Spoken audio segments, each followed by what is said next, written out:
Hello, I'd like to talk about lower and upper bounds in integer complexity. So talk about Selfridge's integer complexity. So the basic idea is we count how many ones you need to represent n as a product or sum of ones. So the minimum such one number we denote by n with two lines on either side of it. For example, 6 equals parentheses 1 plus 1 times 1 plus 1 plus 1. And that shows us that the complexity of 6 is at most 5. And if you play around a little bit, you'll see that the complexity of 6 is actually exactly 5. There's no way to write 6 that way using 4 or fewer ones. All right, so this notion is originally due to Kurt Mahler and John Popkin, and then independently by Selfridge. There have in the last few years extensive numerics done by Yannis Ayres and Carlos Podniks also. Okay. So for all n, we can see that the complexity of n is at most 3 log base 3n. Note that for n being a power of 3, this is actually optimal because I can write it I can write n just as 1 plus 1 plus 1 times 1 plus 1 plus 1 times 1 plus 1 plus 1 and so on in the obvious way. Okay, so that lower bound is hit infinitely often. And we can prove the lower bound using an induction argument. We also have an easy upper bound. For all n greater than 1, the complexity is at most 3 log 2n.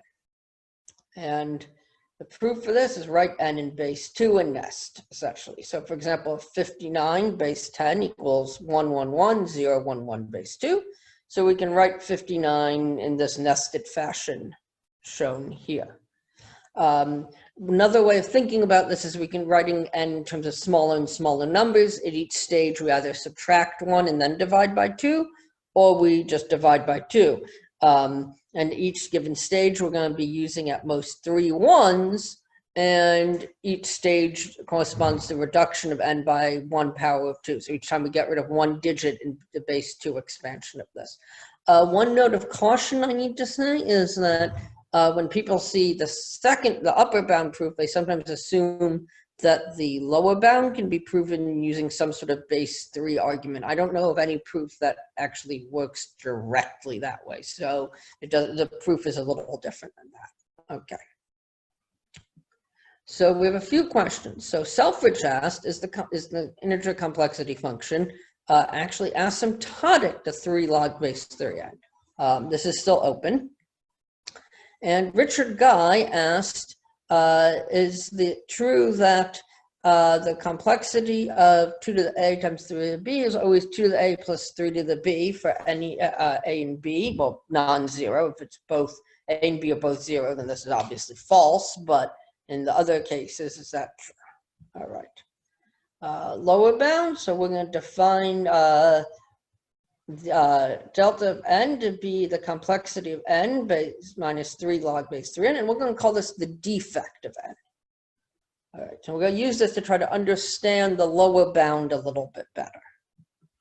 All right, and for r greater than 0, we'll define a sub r of x to be the n that is less than or equal to x, such that the delta of n, the defect of n, is strictly less than r. So we have a complete classification, it turns out, of what these sets look like. So for any given r, in particular for rational r, it's a little more complicated. R is irrational, but for rational r, you give me a rational number, we can write down exactly what the set a sub r looks like, and hence how many elements a sub r x has. All right, and we have, in fact, a theorem that's connected to that classification, and that is due to myself and Harry Altman. And this is that a sub r of x grows like log x to the floor of r plus 1. And the constant in the big O is allowed to depend on r, and it actually seems to depend on that in a somewhat hard to actually precisely describe way. But this is actually the correct order of growth for infinitely many r, and we can see this by looking at numbers whose have exactly k1s and all of their digits in their base 3 expansion, and you'll see that it has this level of growth. All right. We have as a corollary that the complexity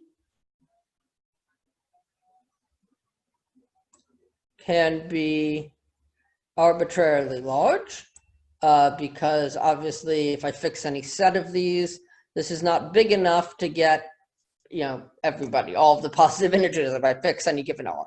So, sorry, not complexity, the defect rather can be arbitrarily large. So that's saying that there are a lot in big numbers, so complexity is at least not really, really close to this bound 3 log 3. Okay. And you can do some other things in analyzing the behavior of A sub Rx.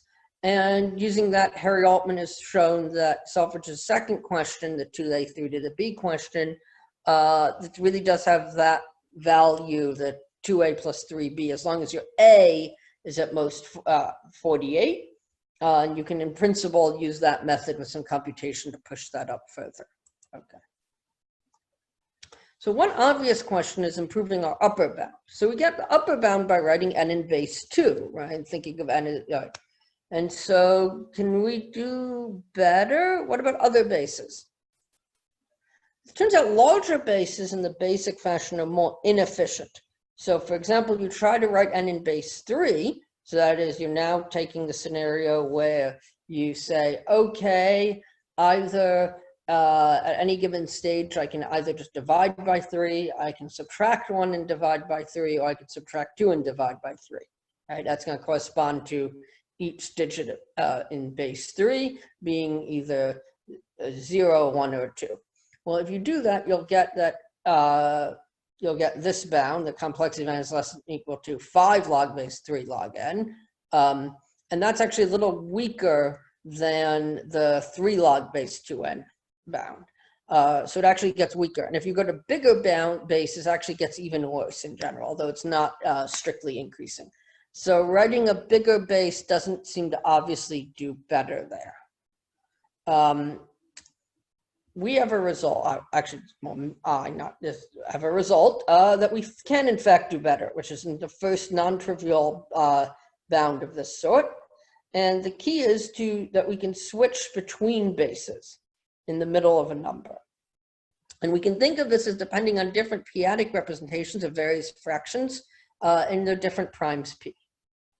And so we'll give a shortened example of how to do it just with base 2 and base 3.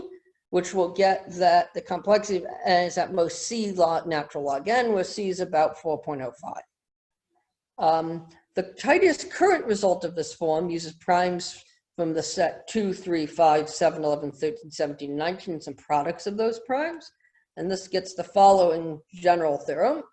If a is this constant, 41 over natural log 55296, then for n greater than 1, we have complexity of n is at most a log n. This is the best bound we have currently.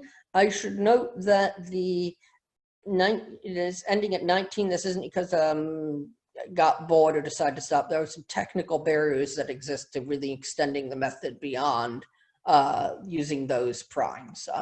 Okay. So to discuss this a little further, we'll need to some definitions. So we'll write v sub p of n to mean v sub p of n plus 1. That's the highest power of p dividing n plus 1. Okay. And we're going to write s of alpha n to stand for the statement if for all k between 1 and n, the complexity of k is at most alpha log k, then in fact, complexity of n is also in that range. Some values of alpha and n, this statement is vacuous. Because they're just k where it's already too big. Okay. In the same token, we're going to define f of x to be the maximum of n less than or equal to x of complexity of n. And we're going to write ab bracket n to be n minus a over b. And the key point here is this is our reduction scheme for a general base. Right? So if n is congruent to a mod b, then I can write the complexity of n upper bounded by ab bracket n plus the just using the complexity of that, and then okay, then I'm really just going to go do this in reverse, multiply by b, and then add a at the end, and so that gives me an upper bound. I can write explicitly if I want in terms of f of x. All right. And we need one quick observation, which is that if n is composite, s of alpha n holds for all alpha. That's just right. through. And we need a little bit else. We note that if V2 of V3 is 0, then S of alpha n holds. And that's just write some easy inductions as long as this is true, as long as alpha is greater than this range. And that's much smaller than the constant we care about. And then we'll similarly prove that in a similar range for V sub 5. So this is going to correspond to n being congruent to 0, 1, 2, 3 mod 5, but not 4 mod 5, because then V sub 5 would be 1. And you can make a similar remark for V7. If you wanted to, you could keep doing this with bigger and bigger primes. But we can, and we want to push that up indefinitely. But you can't quite by itself, because suppose you have, something that's 2 mod 3, 4 mod 5, 6 mod 7, 10 mod 11, etc., the whole bunch. Well, then what do you do with that? So the key is we want to make what we're doing a little more systematic. And then the central idea is to think in terms of repeated reductions. So we're going to look at 2 reduction schemes. So one of these is going to be, we're going to repeatedly use 1, 2 reduction. So we're going to repeatedly subtract 1, divide by 2 of n. Then we're going to divide by 2, and then we're going to be able to do, it turns out, repeatedly do 1, 3. And then we have a similar thing where we actually subtract off all of our 3s, and then we do 4s. So the idea here is, in this case, is that if n is written in base 2 first, we keep subtracting 1 repeatedly and then dividing by 2. And then eventually we get to divide by a second 2. And now if n ended in a whole bunch of 2s in base 3, so it had bad base 3 reduction, when we divide by that extra 2, all of a sudden all of those are going to become 1s in base 3. Now we get to repeatedly do subtract 1, divide by 3, which is good reduction, right? So, because it's better than just subtracting 2, divide by 3. In the other case, we're doing that with base 3 first. So we're saying, okay, subtract 2, divide by 3 repeatedly, and do things. Then we have to do a little jiggle that we'll discuss later. But then we get to divide by 3, and then all of a sudden it turns out that we end up having in base 2, it looks like 1, 0, 1, 0, 1, 0 repeatedly. And so we get to repeatedly do subtract 1, divide by 4, and so on. Okay. So if we can actually use these to get some inequality. So if S of alpha n fails for V2 greater than equal to 3, V3 greater than equal to 1, V5 greater than equal to 1, then we have this inequality. And this essentially corresponds to doing the first of our 2 cases. So we're going to do subtract 1, divide by 2 repeatedly. And then, and that's not great reduction, so it ends up on this side. But then we get to do really good stuff. So every time we do subtract 1 and divide by 4, that's equivalent, that gives us this term here. And so that's really then just taking then that, what I rewrote on the previous slide, using that, and now we repeatedly apply the fact that we can rewrite n in terms of the reduction on the smaller ones. And each time we do this, well, each time we subtract 1 and divide by 3, we get, that takes 3 1s, so we have 3 V2s. And each time we subtract 1 and divide by, subtract 1, divide by 2, it takes 3 V3, so for each V2. And then every time we subtract 1 and divide by 3, that takes 4 1s. So that gets us this term. And then we can do this and just solve for V2 and V3 and put them on opposite sides. All right. Using the same sort of trick, although again there's that jiggle we have to deal with, we can make get the following inequality. And it's the same thing, but notice that this one has V3 on this left-hand side and V2 on the right, V3 on the right-hand side and V2 on the left-hand side. And in fact, if alpha is big enough, these quantities really are positive. In contrast to here, right, these are swapped. And again, if alpha is big enough, is in the right range, these are really positive. So we're okay. All right. I should say not big enough, but actually needs to be in a specific range. Okay. But the point is, these 2 inequalities are functionally at tension. And if you do a little algebra, you'll find that they don't have a solution. Alpha is greater than or equal to about 4.05, and you can write that constant down explicitly in terms of the logarithms. All right. And in which case, our assumption that S of alpha n failed Can't be true. So we can conclude that the induction scheme really always does work, and the theorem is true for those cases. The general method is very, very similar, but you have to use a whole bunch of different bases and a variety of different inequalities. Luckily, all of your inequalities are linear, so that's somewhat straightforward to deal with, but there are a lot of details involved in that. Okay.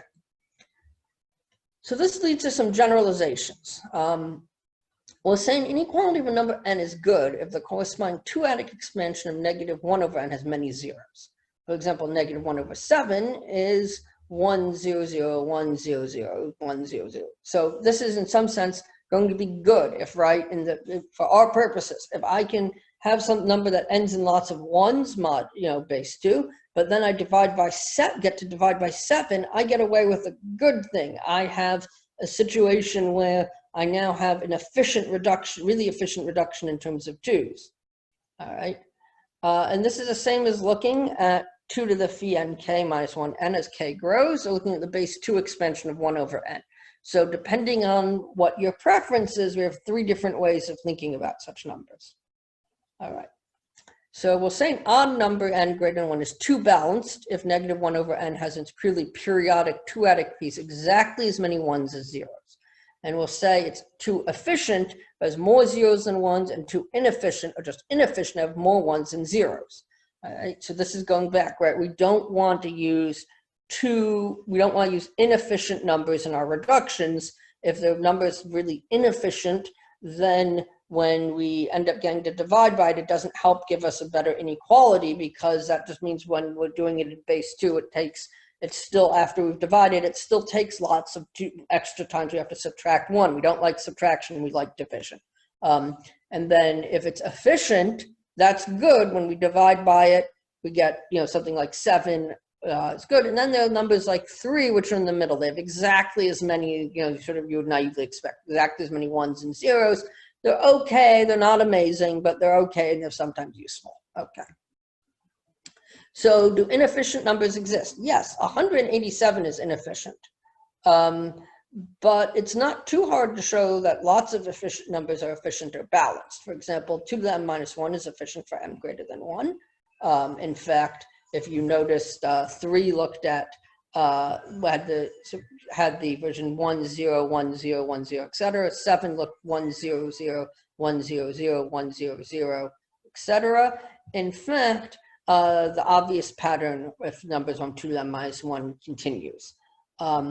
We'll say that and then it's 2 to the m plus 1, it's also always easy to see is always balanced, and there's a nice pattern to work out what their expansions look like. All right, so let b of x be a number balanced n less than or equal to x, and we can similarly define e of x as number of efficient n less than or equal to x, and I of x being the number of inefficient ones less than or equal to x. So is b of x plus e of x greater than or equal to I of x for all x? This looks really likely to be true.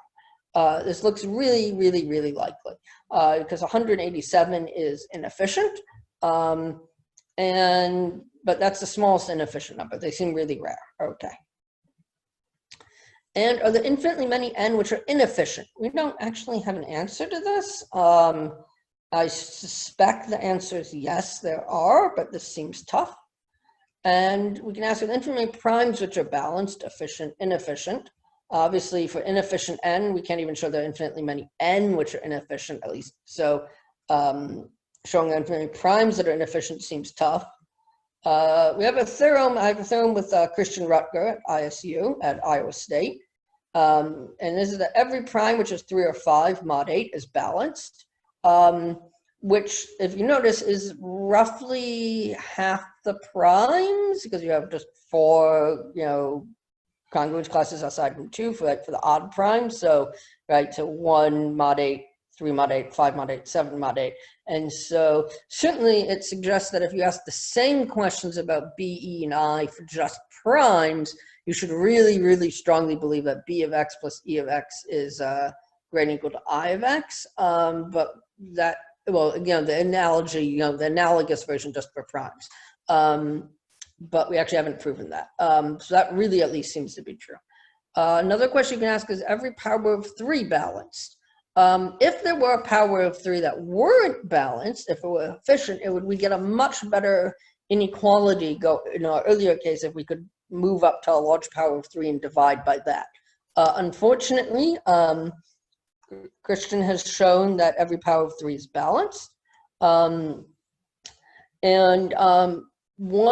major tool for this is the observation that it turns out prime is balanced if and only if 2 to the if and only if 2 to the k, that should be if and only if, not IFF and only if, sorry, 2 to the k is congruent to -1 mod p as a solution.